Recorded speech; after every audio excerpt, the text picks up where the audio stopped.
आंबेडकर यांचा आपण बघितलं तसं 60वा महापरिनिर्वाण दिन आहे। 6 डिसेंबर 1956 साली बाबासाहेबांचं निधन झालं। भारतरत्न डॉक्टर बाबासाहेब आंबेडकर यांचं सामाजिक असेल, राजकीय असेल आणि आर्थिक क्षेत्रातलं योगदान हे खूप मोलाचं आहे। पाहूयात या संदर्भातला आमचा एक खास रिपोर्ट।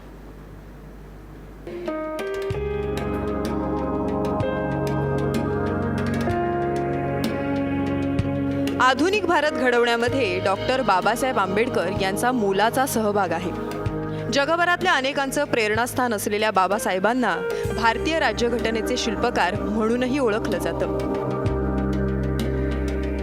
जातीमध्ये विभागलेला, धर्मामध्ये, भाषामध्ये, संस्कृतीमध्ये विभागलेला देश हा बाबासाहेब आंबेडकरांनी संविधानाच्या माध्यमातून एकात्मक करून ठेवला आहे। राष्ट्रीय एकात्मता घट्ट झाली दिसते। इतर आजूबाजूच्या देशामध्ये आपण बघतोय की तिथे विस्कळीतपणा, अराजक निर्माण होतो, पण भारतामध्ये एवढं संबंध होऊनही देखील घटनेच्यामुळे, संविधानामुळे आज आपण राष्ट्र टिकून आहे। शिका, संघटित व्हा आणि संघर्ष करा हा मूलमंत्र बाबासाहेबांनी दिला आणि आधुनिक भारतात सामाजिक संघर्षाची ठिणगी पडली। सामाजिक न्यायावर आधारित समाजाचं स्वप्न त्यांनी पाहिलं।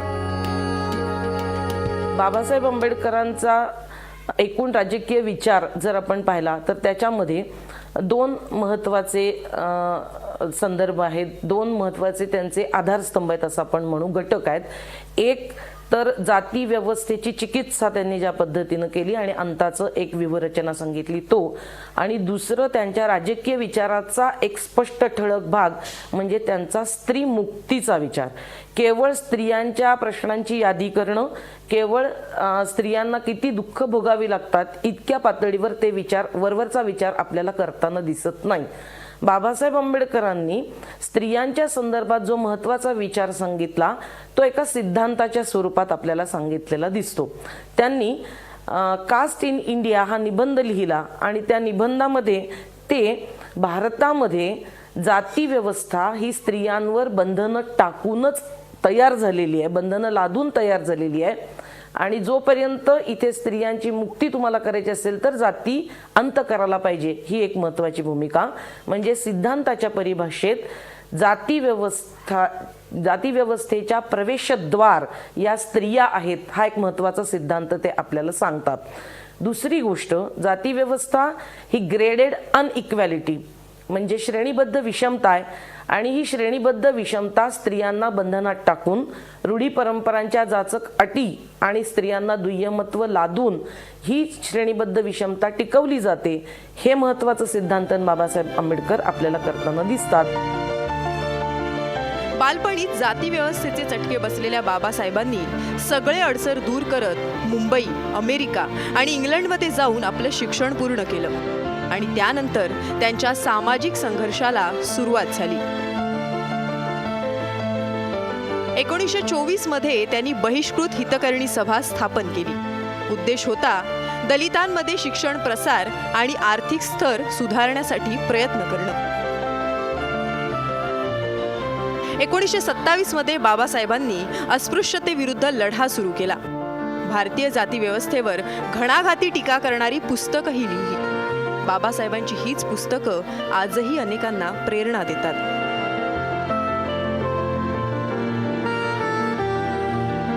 1947 मध्ये त्यांनी भारताचे पहिले कायदे न्यायमंत्री म्हणून पदभार स्वीकारला। पुढे 1956 मध्ये त्यांनी आपल्या 5 लाख अनुयायांसह बौद्ध धर्म स्वीकारला। त्यांच्या अतुलनीय योगदानासाठी त्यांना 1990 मध्ये भारतरत्न देऊन गौरवण्यात आलं। भारताच्या राष्ट्र उभारणीचा भक्कम पाया तयार करणाऱ्या या महामानवाला महाराष्ट्र वनचा सलाम। इतरही बातम्या आपण बघणार आहोत, पण वेळ झाली एका ब्रेकची। पाहत रहा महाराष्ट्र वन।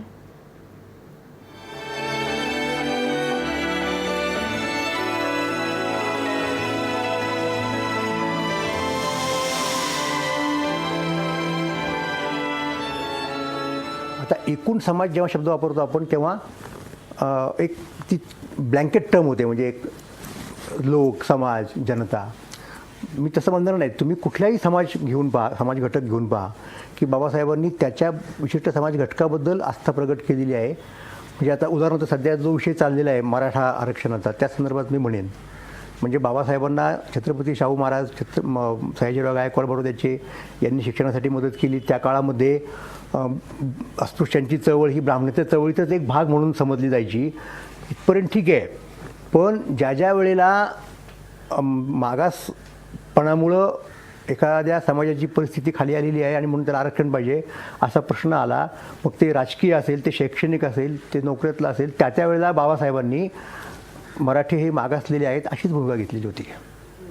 म्हणजे अगदी त्या साऊथ ब्युरो कमिटीला दिलेल्या साक्षीपासून तर अगदी महायुद्धापर्यंत जी सगळी प्रक्रिया झालेली आहे हे वारंवार व्हायचं. म्हणजे सायमन कमिशनच्या वेळेला झाली, नंतर गोलमेज परिषदेच्या नंतर झाली किंवा दरम्यानच्या काळात होत होती की आरक्षण कोणाला द्यायचं कोणाला द्यायचं नाही. त्यावेळेला बाबासाहेबांनी ऑन हिज ओन अनेक वेळेला असं दिसतं की हस्तक्षेप करून ही जमात ही मागासलेली आहे तर तिलाही आरक्षण पाहिजेत अशा प्रकारची भूमिका घेतलेली आहे. त्यामुळं आणि शेवटी घटना जेव्हा त्यांनी तयार केली त्या घटनेमध्ये सगळ्याच समाजाचा विचार केला आहे ना. त्याच्यात त्यांनी विशिष्ट समाज पुढे ठेवून ती लिहिली असं कधीच म्हणता येणार नाही. त्याच्यामुळं बाबासाहेबांचं काम हे सगळ्या लोकांच्यासाठी होतं. त्याच्यामुळं सगळ्यांनी त्यांच्याविषयी कृतज्ञता बाळगली पाहिजे हे अगदी निश्चित आहे.